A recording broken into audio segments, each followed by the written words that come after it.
The Crimes Against Humanity Treaty advances with First Preparatory Committee. This article was written by Leila, Nadya, Sadat, and Akila Radhakrishnan, and read by an automated voice. Published on March 11, 2026. On Just Security, an essential resource for those shaping a just and secure world. From January 19th to 30th, the First Preparatory Committee for the Diplomatic Conference on the Prevention and Punishment of Crimes Against Humanity, the PrepCom, or PrepCom 1, met, marking the next step in the process toward a treaty to codify such crimes under international law.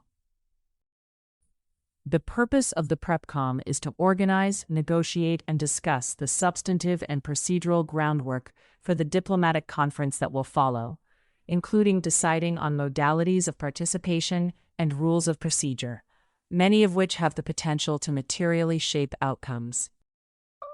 Anticipation was high as delegates and members of civil society gathered in the Trusteeship Council at UN headquarters in New York for the historic opening session, formally starting the process to close this 80-year-old legal gap.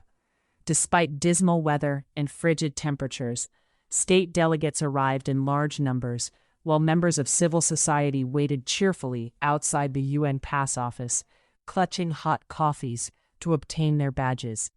Yet while 117 CSOs had managed to register, despite a last-minute scramble to submit accreditation requests, many fewer could travel to New York on short notice, especially given difficulties obtaining visas and financing. And at the end of the day, only 14 civil society representatives presented remarks during the general debate. The two of us have been following this process for years, and one of us, Leila, founded the Crimes Against Humanity Initiative, which drafted the first model treaty on crimes against humanity in 2008, and were present for the entirety of the PrepCom. You can find previous pieces from us on the treaty process here, and here. The mood in New York, the tasks of the PrepCom, and the election of the chair. The PrepCom was established by Resolution 79/122, adopted in December 2024 after fierce negotiations in the UN Sixth Committee, during which opponents of the Crimes Against Humanity Treaty, led by the Russian Federation, interposed both procedural and substantive objections to its negotiation. The resolution, which created a 4-year-long pathway to the treaty's final adoption, was nonetheless adopted by consensus, with Russia dissociating from the text in both the Sixth Committee and later in the General Assembly. With actual treaty negotiations still 2 years out, the PrepCom had 5 tasks before it. First, to elect a chair. Second, to elect the other officers of the Bureau, who are tasked with organizing the procedural and organizational work of the PrepCom. A separate bureau will be elected for the diplomatic conference. Third, to adopt the agenda and organization of work. Fourth, to allow states, both in the general debate and during working group meetings, to comment on the International Law Commission's ILC 2019 draft articles, the treaty as a whole, or raise new proposals. Finally, the PrepCom needed to take a decision on the participation of non-ECOSOC accredited stakeholders, an issue that had been deferred during the difficult negotiations surrounding the adoption of Resolution 79/122. During the prior Sixth Committee meeting in October 2025, of 127 state interventions, the vast majority were positive, with only 10 states voicing opposition, suggesting that PrepCom I might go smoothly. This was not to be the case. Indeed, less than 5 minutes into the opening plenary session, the Russian Federation challenged the election of the chair, Declan Smythe of Ireland, and a somewhat testy debate ensued. Ultimately, after much back and forth, including an intervention by UN legal counsel Eleanor Hammarskjöld, the Preparatory Committee elected Smythe as the chair, who then turned to the election of the Bureau. Again, a handful of states led by Russia, China, and Egypt challenged the process and proposed expanding the Bureau from 1 to 3 representatives per regional group. This was an issue that had been raised and, it was thought, settled in the fall. This threatened to derail the PrepCom, which may have been at least one motivating factor for these objections. The chair, however, moved swiftly to resolve the impasse by postponing the election and proceeding directly to the general debate, while engaging in informal consultations with states about the Bureau.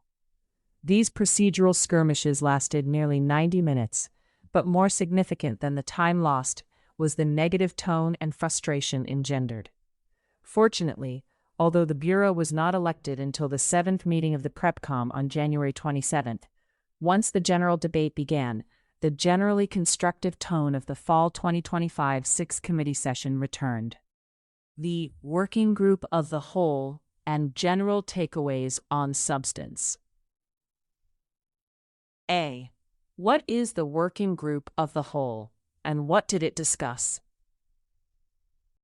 One of the more confusing aspects of Resolution 79/122 is that operative paragraph 7 contemplated a working group of the whole that would operate within the PrepCom to meet for the entire first session of the Preparatory Committee to facilitate consultations on the draft articles and to enable governments to prepare formal proposals for amendments to the draft articles to be included in the compiled text to be submitted to the Diplomat Conference.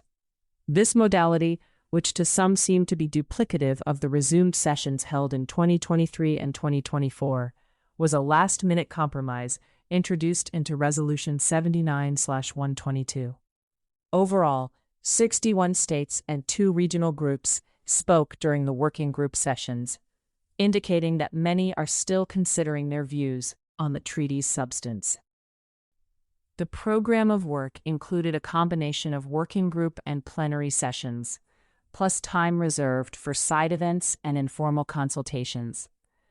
The working group meetings were closed, meaning that, unlike the plenary meetings, they would not be webcast and would be open only to states and ECOSOC-accredited civil society physically present in New York, although accredited members of civil society were allowed to observe and take notes, and some states have posted their interventions online. The working group followed the same 5 clusters of draft articles that had been employed during the resumed sessions of the 6th Committee in 2023 and 2024 to focus attention on specific provisions of the text: introductory provisions, crimes against humanity definition and general obligations, national measures, international measures, and safeguards. In addition, for the first time was allocated to discuss additional provisions. A cross-discussion of the 5 clusters, which were introduced by Professor Sean Murphy, Special Rapporteur on Crimes Against Humanity for the International Law Commission.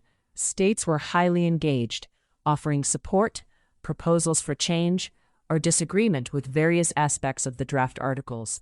Many states commented on the definition of crimes against humanity, on various legal obligations of states under the draft articles, on dispute settlement and the possibility of a treaty monitoring mechanism, on the need to enhance the modes of liability and prevention obligations in the text, as well as on the need to include or not additional gender-based crimes or provisions to better protect children.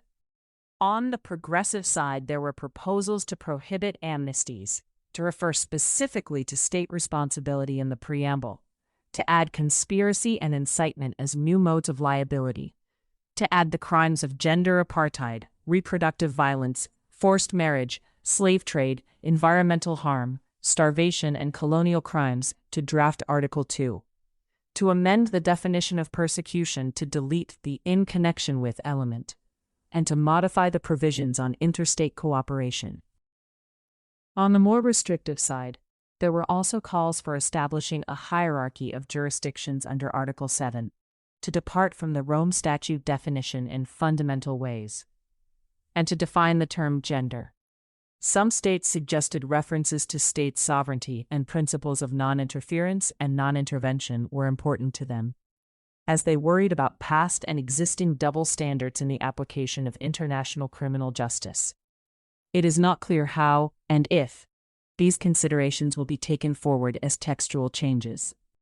One thing missing from the discussions was an acknowledgement that the treaty codification process was taking place against the backdrop of the customary international law of crimes against humanity, which has been developing steadily since the establishment of the ad hoc criminal tribunals for the former Yugoslavia and Rwanda in 1993 and 1994, respectively. B. General trends.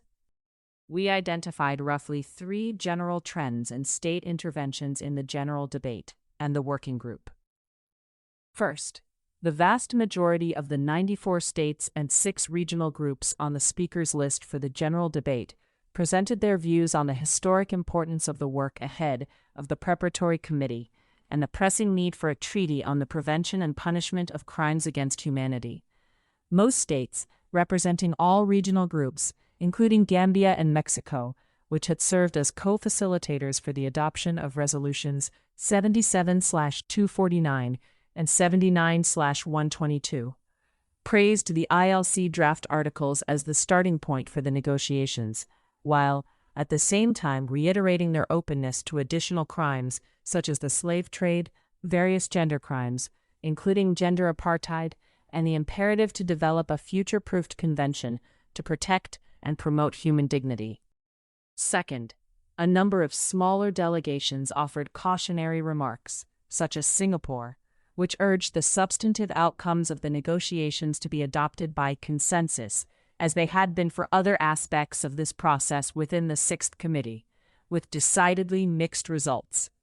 Serbia critiqued the ILC draft articles and their reliance on the Rome Statute definition of crimes against humanity, and the Russian Federation and, having already critiqued the process by which the PrepCom had been established and was operating, proceeded to offer substantial critiques of the ILC draft articles, proposed the principle of immunity of state officials be affirmed, and suggested that unilateral coercive measures and various neo-colonial practices should be added as new crimes. Finally, a small group of Western European states, including Germany and Liechtenstein, were supportive of the treaty process and the PrepCom itself, and underscored the urgent need for the negotiation of a treaty on crimes against humanity, but appeared resistant to the introduction of any new crimes to the text or to amendments to the ILC draft articles. Side events and the margins.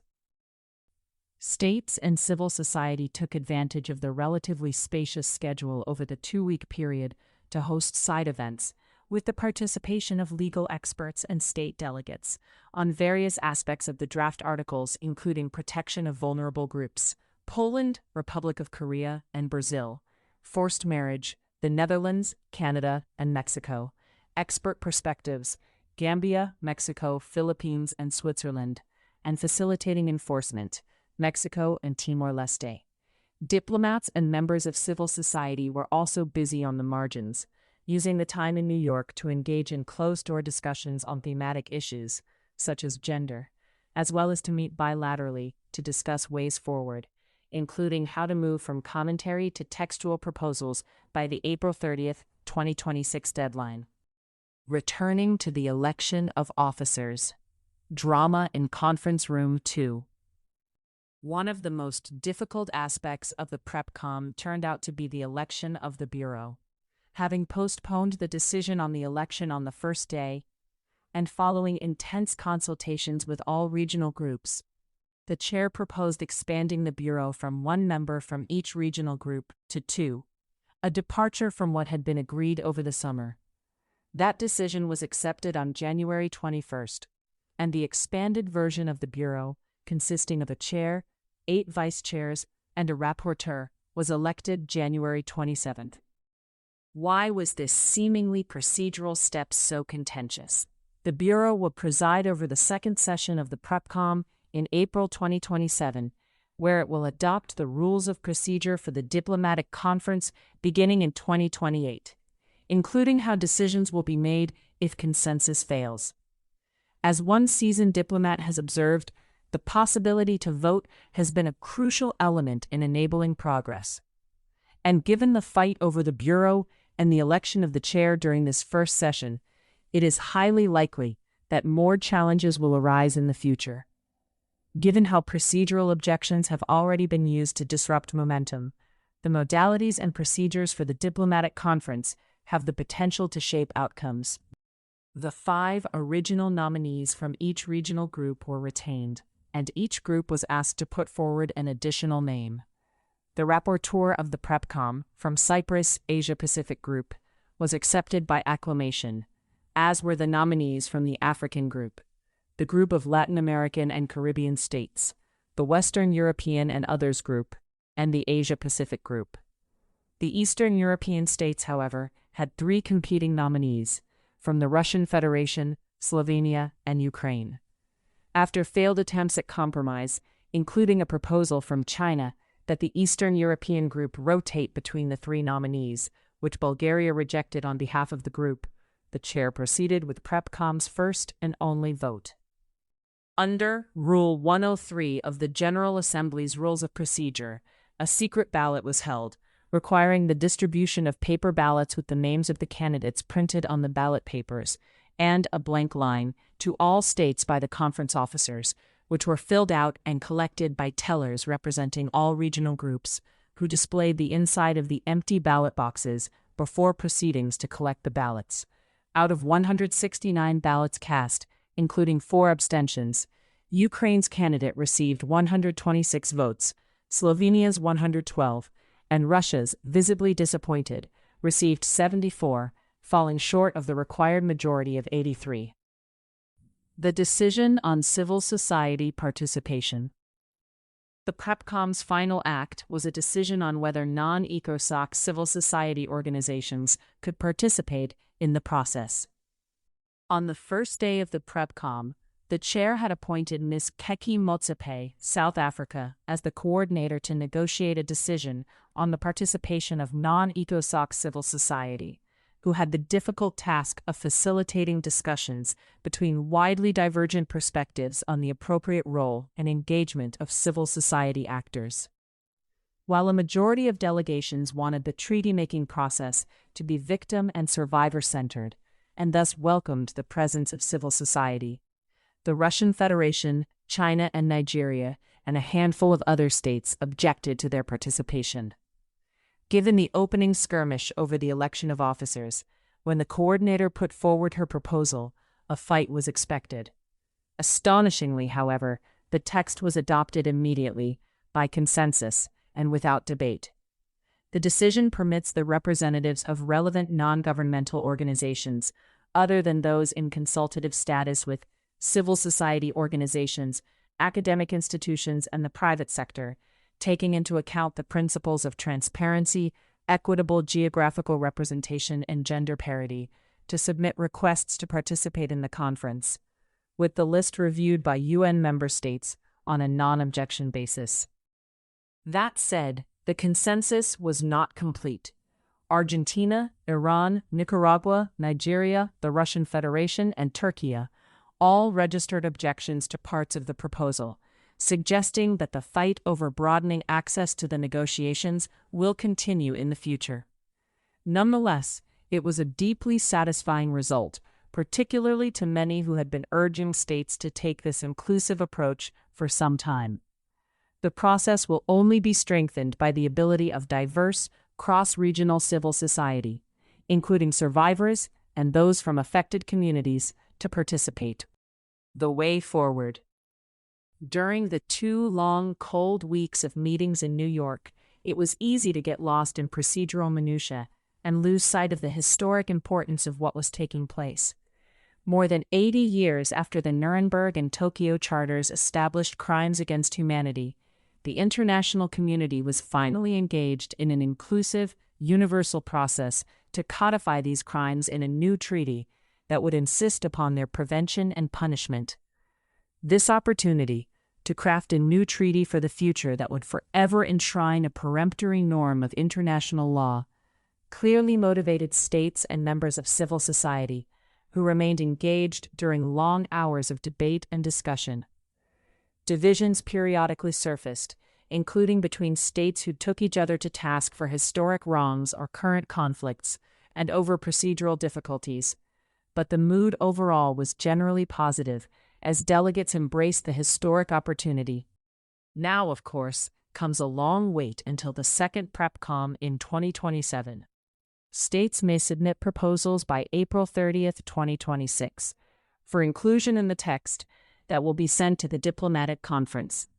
Yet it remains to be seen how ambitious states will be with their proposals, or even whether many will submit them, given the short deadline, complex internal and external consultation processes, and capacity constraints.